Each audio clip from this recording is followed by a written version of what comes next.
Hi students, welcome back to 10th English Medium Science class. We are studying the chapter Heredity and Evolution.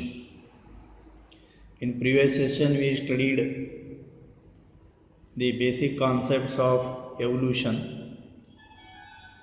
So taking an example of a group of red beetles. So evolution is sequence of gradual changes which take place in the primitive organisms over millions of years, in which new species were produced. So gradual changes take place in the original or beginning organisms, means primitive organisms. So when these changes take place slowly, after millions of years, total collection of these changes will be a new organism, new species will be produced. And we took example of a group of red beetles to study different aspects of evolution. So sometimes suddenly a new organism is produced with different characters from its parents, and if it is fit to survive in the environment and the nature chooses them, then they will continue as the new species. So that is called as natural selection. And sometime all the red except one, that is blue, sometime blue colored beetles produced, they also increased in number, but some natural disasters will occur and most of the previous organisms die, but some of the recent organisms will survive and they will continue their generation. So in this way also the old generation discontinues and new generation starts. This is also one part of the evolution. It is called as genetic drift. And sometime population isolation also takes place,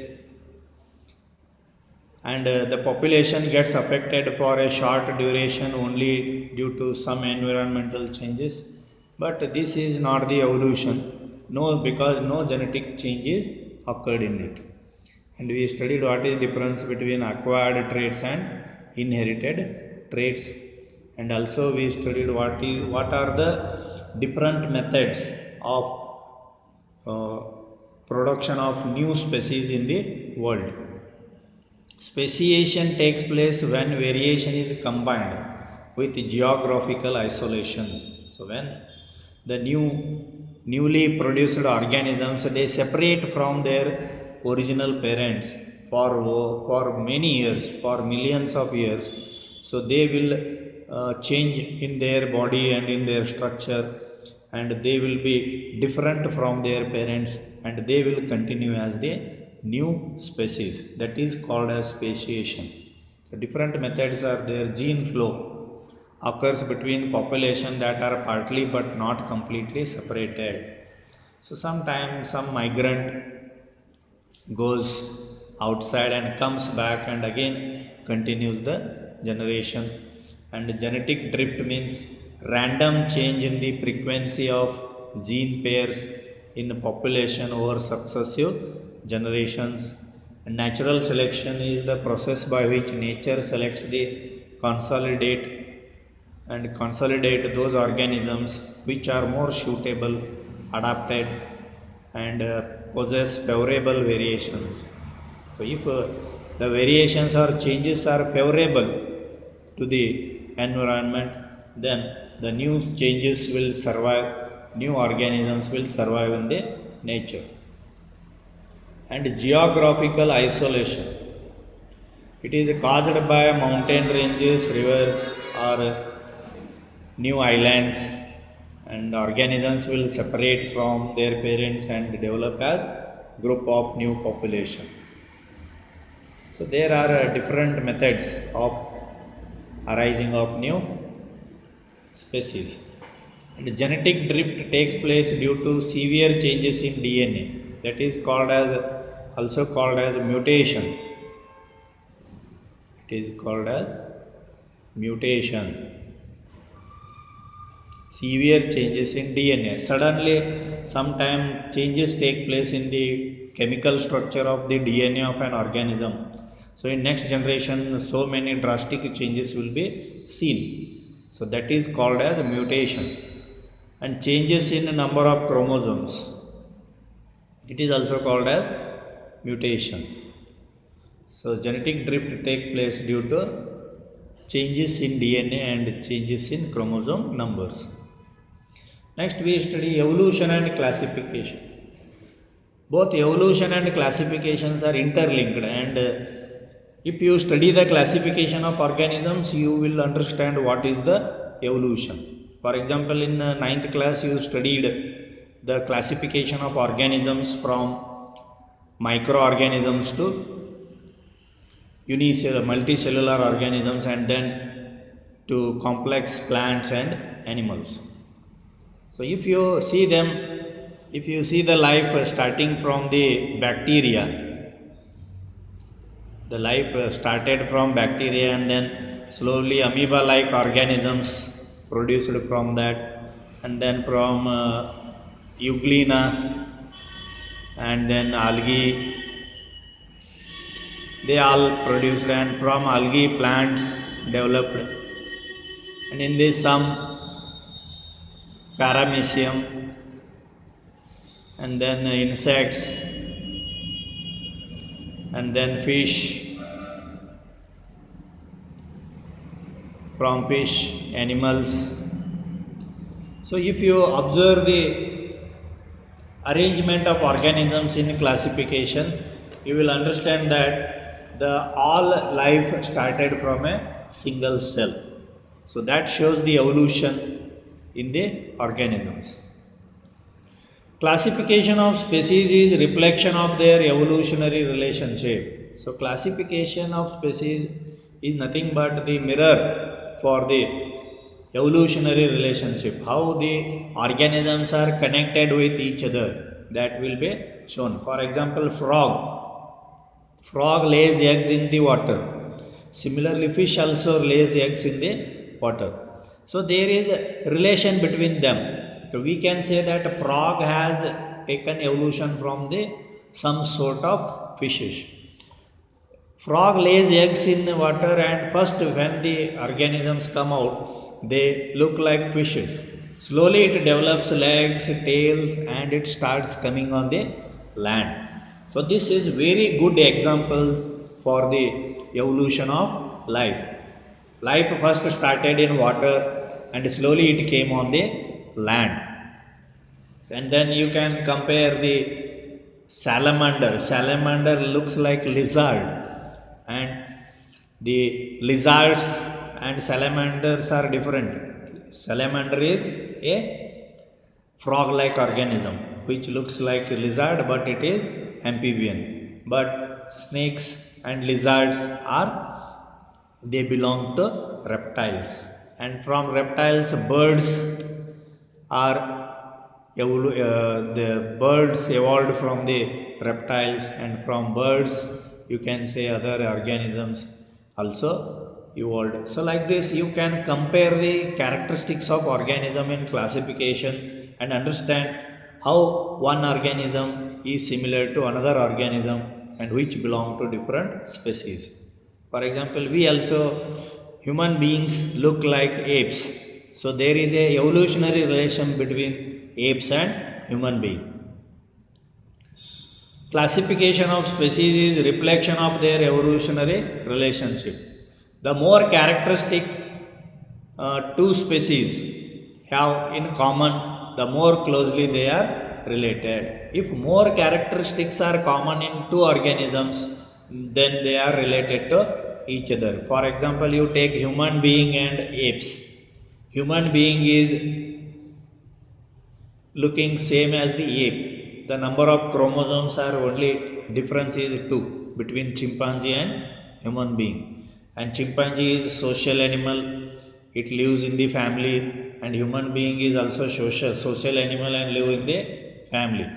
So in this way, there are lot of physiological and anatomical and their sociological similarities are there in the two. So you can say that they are very closely related to each other. You can say that our ancestors are same. The more closely they are related, the more recently they have a common ancestor. So they will have a common ancestor. If monkey or ape is assembling with the human being, means they have evolved from a common animal. So we have common ancestor. Similarities among organisms allow us to group them together and to study their characteristics. So similarities among the organisms will allow us to group them. We are grouping the organisms which are similar in their biological and physical activities and structures, and study their characteristics. So tracing evolutionary relationships. So how do you find out who is the ancestor of which animal or which organism? So we study two types of methods to relate between the ancestors and their successors. Tracing evolutionary relationships. So they are also called as evidences of evolution. Both are same. First, homologous organs. So if you study homologous organs, you will understand how these organisms originated from their ancestors. Morphological and anatomical evidences. Morphology, anatomy. Morphology means their working functions, and anatomy means their structure. Based on structure and function, you can classify the organisms. These are the organs that have same basic structural plan and origin but different functions.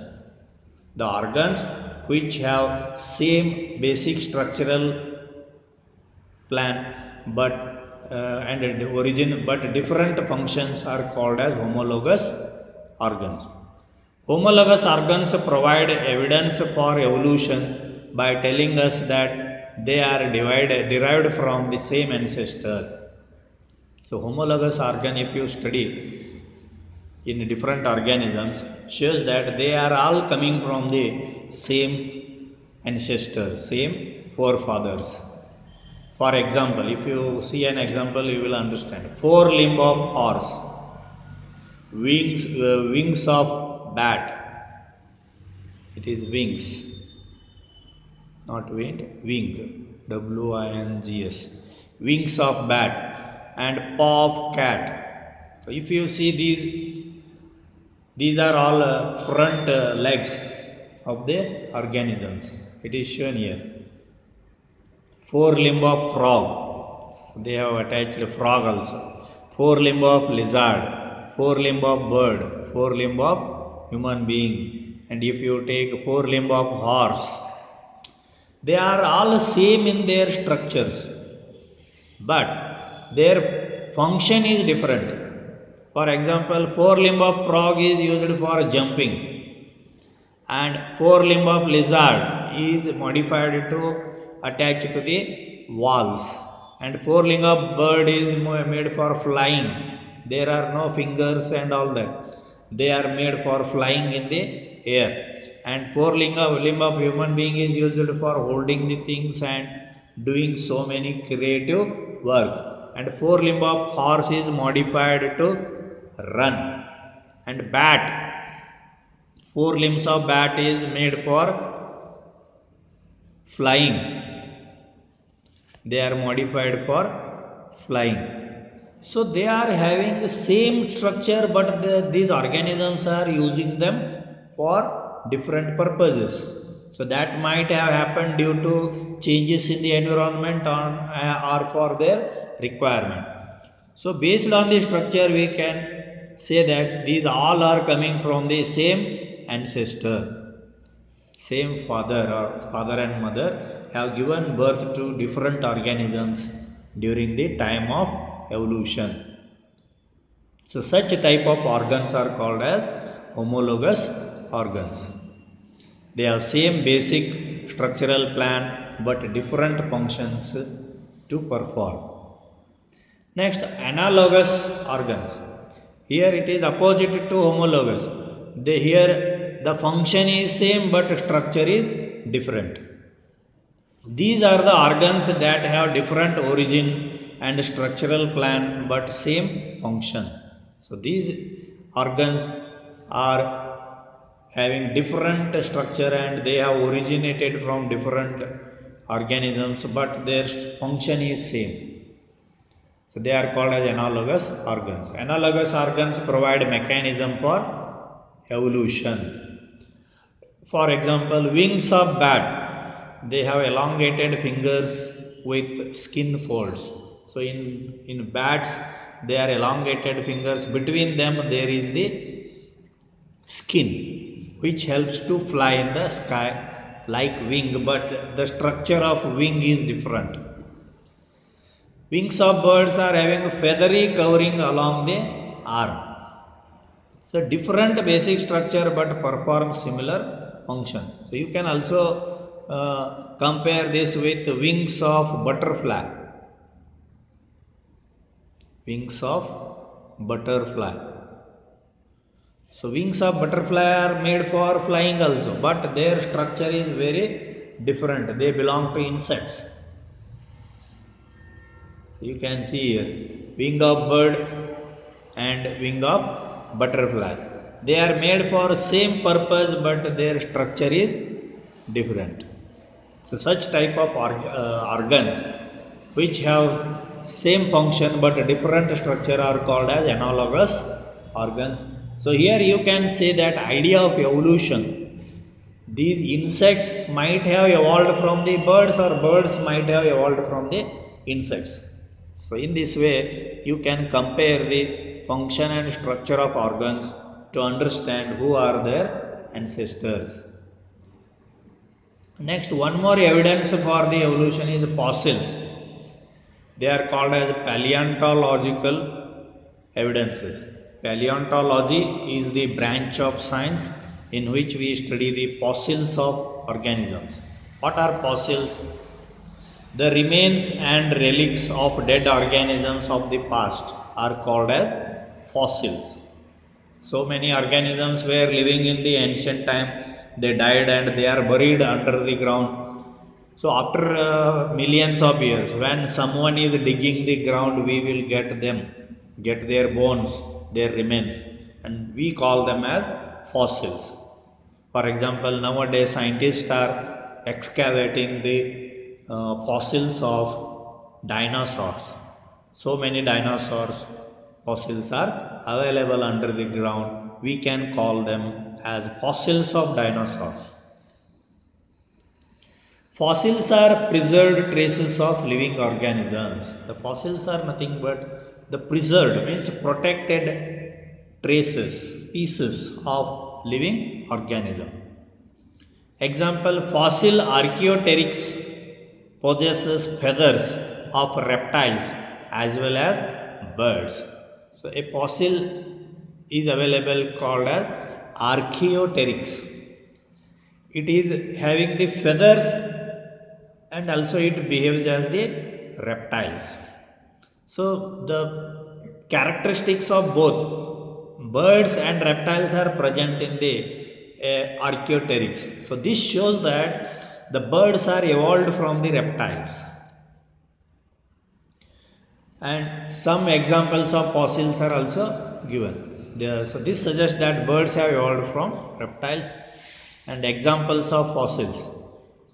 Ammonite, fossil invertebrate. So ammonite is the name of the fossil.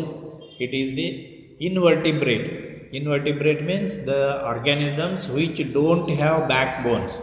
So the today's examples are invertebrates are what? The sponge and then mollusca and then insects. These are belonging to the invertebrate group of animals. and trilobite is also example for invertebrate, and Nightia fish, fossil fish, and Jasaurus, it is the name of a fossil of dinosaur skull. So different fossils are available in the earth to study and compare them with the present organisms and understand how the changes have taken place in the old organism to give birth to a new species. So how to determine the age of fossils? So how they determine the age of fossils? How many years back that organism was living? Deeper the fossil, older it is. So if you get, when digging, if you get on the upper surface, means it is recently dead. So if you are digging, you will get the human being in 6 or 7 feet below, because we dig 7 feet to bury the human being. So as you go on digging under the ground, if you go to 20 feet or 30 feet down, and you will get an organism, means it has buried so many years ago. So deeper the fossil, older it is. Recent means top layer of the earth surface. So if they are available on top layer of the earth surface, means they are recent organisms.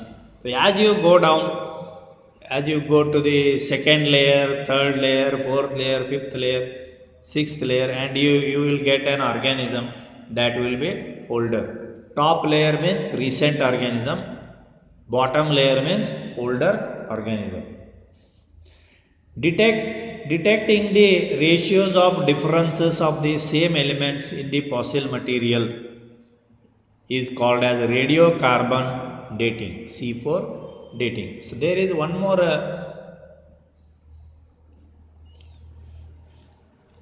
method to determine the age of the organism, that is detecting the ratio of difference of same elements in the fossil material. So there is a carbon present in each and every organism. So you can calculate the amount of carbon present in a living organism and dead organism. So based on comparing the amount of carbon present in living organism and dead living organism, you can compare their ages.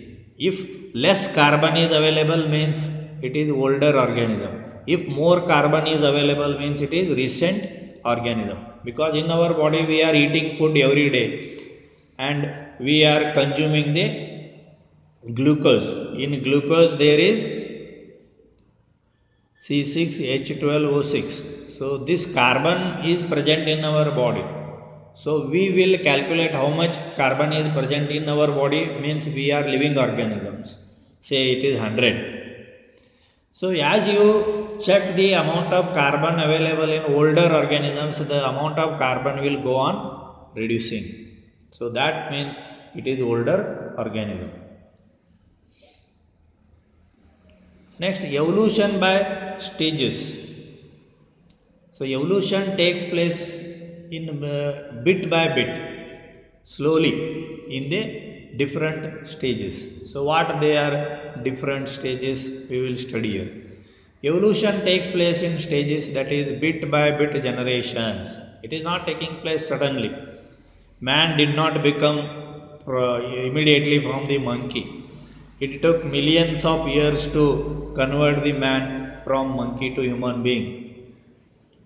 Generation to generation, some changes will take place. For example, fitness advantage, evolution of eyes. Evolution of complex organs is not sudden. It occurs due to minor changes in DNA, however takes place bit by bit over generation. So complex organs are not developed in one or two generations. They take so many generations to develop. Slowly changes take place in the DNA, and then after so many years a new DNA is produced. For example, flatworm. In flatworm there are rudimentary eyes. means it is just eyes, it cannot see like human beings, so enough to give fitness advantage. So just as the fitness advantage it is available. And then insects have compound eyes. If you see the eyes of the insects, their eyes are made up of so many small eyes, not a single eye. So every part of the eye is a eye. It is called as compound eye. But in human being we have only one eye. So that is having binocular eyes. We call them as binocular eyes. Two eyes are there. Bi means two. So two eyes will give very good vision of the world as compared to compound eyes of the insects. And rudimentary eyes means just they have appeared in the flatworm. From flatworm to human being, if you observe the eyes in different organisms, slowly the development of eyes has taken place, and they are evolved maximum in human being. So you can say that our eyes are coming from the flatworm. When we were flatworm, there was the origination of the eyes, and now we have fully developed. So you can say that the ancestors of these organisms may be common. Next, functional advantage. Functional means due to some work they change in their body structure and use them as the new organs. For example, evolution of feathers. Feathers provide insulation in cold weather, but later they might become useful for flight. So actually feathers were made to protect the organisms in cold weather. They were protecting the organisms from cold to maintain the body temperature. So but later they were used also for the flight, for flying. So this is evolution of feathers is example for functional advantage. For functional advantage, they change their body structure. Examples: dinosaurs had feathers but could not fly using feathers, but birds seem to have later adapted the feathers to flight. So many dinosaurs had feathers, but they did not use them to fly. But later when birds used them for the flight, and they understood the advantage of flying. If they fly, they will escape from the enemies and they can live for long time. So that gave them new idea of the wings. So in this way, because of requirement of new ideas and because of requirement of new facilities, they change in their body, and that is called as functional advantage. So in this way, evolution also takes stage by stages depending on the fitness advantage and functional advantage. And evolution by artificial selection.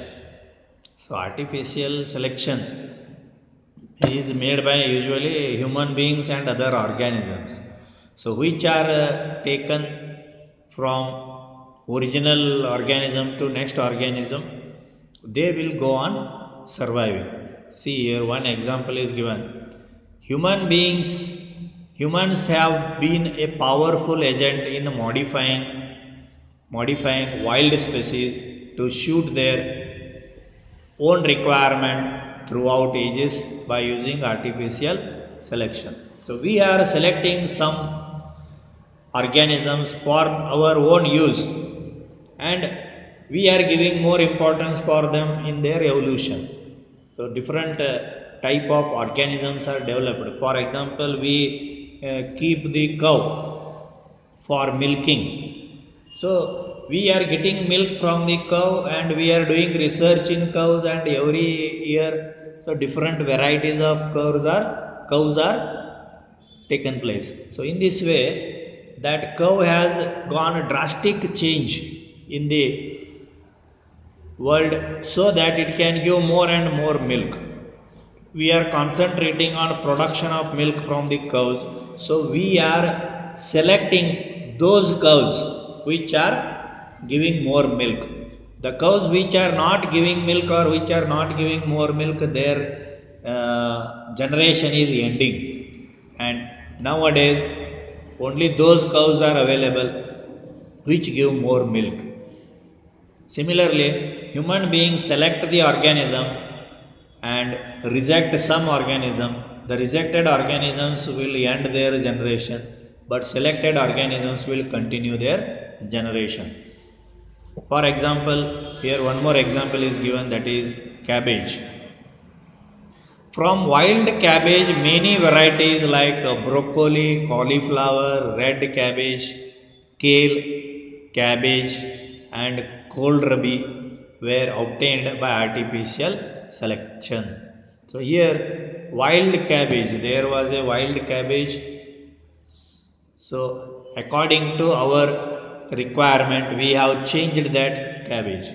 So from wild cabbage, two were used. One is kale cabbage and another one is only cabbage. So with short distance between leaves, the leaves are very close together in this, and that is advantage for the food of the human being. And kale with larger leaves, it is also used in some places as the vegetable, and in some places it is broccoli, arrested flower development. So it is arrested flower. The leaves will not grow, but flowers are gathered in the less place. And cauliflower has sterile flowers, so they don't give the seeds. They are not converted into seeds. And kohlrabi with swollen parts. Their roots and stems are swollen. So these all are looking different, but their ancestry is the same, which is that only one plant. These are all originated from the same ancestor, but they are taking different shapes and size and different functions due to selection by the human being. Human being is responsible for different changes in the wild cabbage to look like cabbage, broccoli, cauliflower, kohlrabi and kale. They are all same organisms, but they have changed due to human activity. And wheat also. Another example is wheat. Many varieties of wheat obtained due to artificial selection. We select those wheat which are giving more food material and which grow faster. So those generations are only continuing. The old generations which were giving the less food are finished. They are completely not available now. So human being is also responsible for the changes in organisms, that is evolution by artificial selection. Next, one more method of evolution is molecular phylogeny. It is based on the idea that changes in DNA during reproduction are basic events in evolution.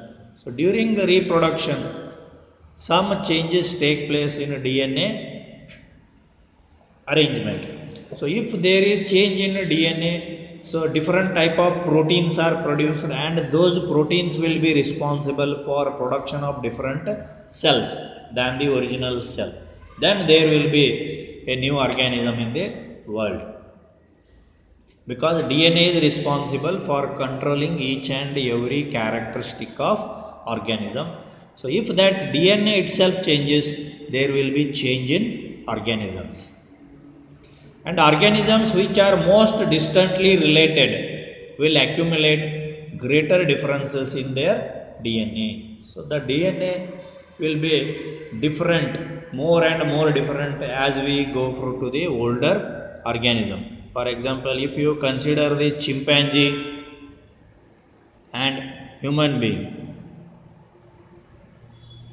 there is about 90% of similarity is there between chimpanzee and human being. But if you compare it with monkey there is only about 50% similarities are there between monkey and human being. So monkey is the oldest relative of the human being, but chimpanzee is recent relative of human being. So in this way, how much similar is the DNA structure in organisms, that will help in understanding the ancestor of organisms. So in DNA, 2 points you have to remember.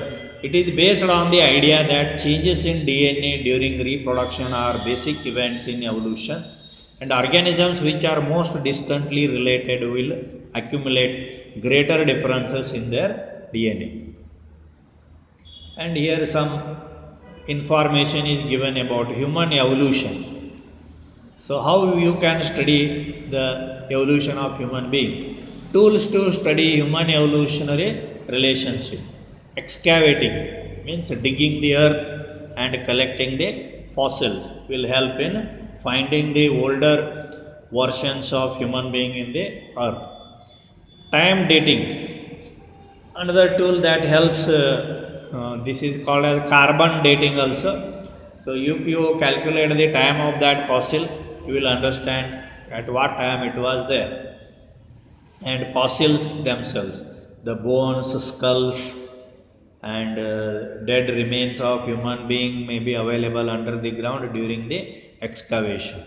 And determining DNA sequences. So nowadays in laboratory you can isolate DNA and compare it with the present DNA of human being, and you will find out how much difference is there. Based on percentage of difference, you can find how old that organism is. And next, although there is great diversity of human forms all over the world, yet all humans are single species. So if you see different people in the world, they are looking different. For example, it is given hundreds of years ago, earliest members arose in Africa. So it is said that human being first evolved in Africa, and from Africa he went to different places in the earth, and now they are all looking different. For example, East Asia, South Africa, Eurasia, Australia, Central Asia, West Asia, islands of Indonesia, Africa and Philippines. So the man who originated in Africa, he traveled to different places. And now if you compare the man in Africa and man in India, they are very much different. They are very black and their hairs are different, their height is more. But in India, we are medium sized and our color is not so dark or not so white. So this shows that we have relationship with the African man, but due to isolation of so many years, some body changes have taken place. But we are all common species. He is also Homo sapien, we are also Homo sapien. See, they did not go in a single line. They went forward and backward. So they went forward, came backward, means they visited one place and again went to the original place and moved in and out of Africa. They went out and again came back to Africa. Sometimes came back to mix with each other. Sometimes they came back to mix with each other. So human species is the single. We look different because of environmental conditions. So in this chapter we have used so many words. The meaning of those words are given here. Genetic terminology. Gene. Gene means what? Mendel used the term factor for a gene. He used factor, but nowadays we use it as gene. A gene is unit of DNA responsible for the inheritance of character. For example, height. For height, there is certain chemical combination of DNA which passes from parent to child. So that part of DNA is called as a gene. And allele, a pair of genes that control the two alternatives of the same character are called as allele. So it is group of two traits, dwarfness, tallness. So together we can call it as one allele, a pair of genes that control the two alternatives of the same character. One is height, another one is dwarf. Together is called as one allele. Heterozygous, the organism in which both the genes of a character are unlike. For example, in tall plant, there may be genes of tall plant and dwarf plant both. It is tall because the tallness is what dominant character, therefore it is expressed. Homozygous means the organism in which both the genes of a character are similar. Both the characters are similar. For example, capital T and small t, they either high or either dwarf. Dominant means the gene which expresses itself in F1 generation is known as dominant gene. So, which expresses itself in the first generation is called as dominant. And the recessive, the gene which is unable to express itself in the presence of the dominant gene. So, if dominant gene is present, it is hidden. So, hidden character can be called as recessive character. And genotype, it is the genetic constitution of an organism which determine the characters. So, genetic configuration or constitution of an organism is called as genotype. Phenotype means it is appearance of an individual organism. So, in this way, different words are there. Next, microevolution. So, it is evolution which is on a small scale. And species, a group of similar individuals within a population that can interbred and produce fertile offsprings. A group of similar individuals within a population that can interbreed and produce fertile offsprings are called as species. For example, human being is a same species. He can marry between his species and give birth to young ones. Dogs are one species. Tiger is one species. Next, chromosomes, thread-like structures present in the nucleus of a cell containing hereditary information of the cell is called as chromosomes. Usually they contain DNA. And DNA is deoxyribose nucleic acid. It is present in chromosomes which carries traits in a coded form from one generation to the next generation. The characters are transferred from one generation to another generation in the form of this chemical deoxyribose nucleic acid. This ends this chapter. So here some questions are given and you read the textbook and write question answers from the textbook also. Thank you.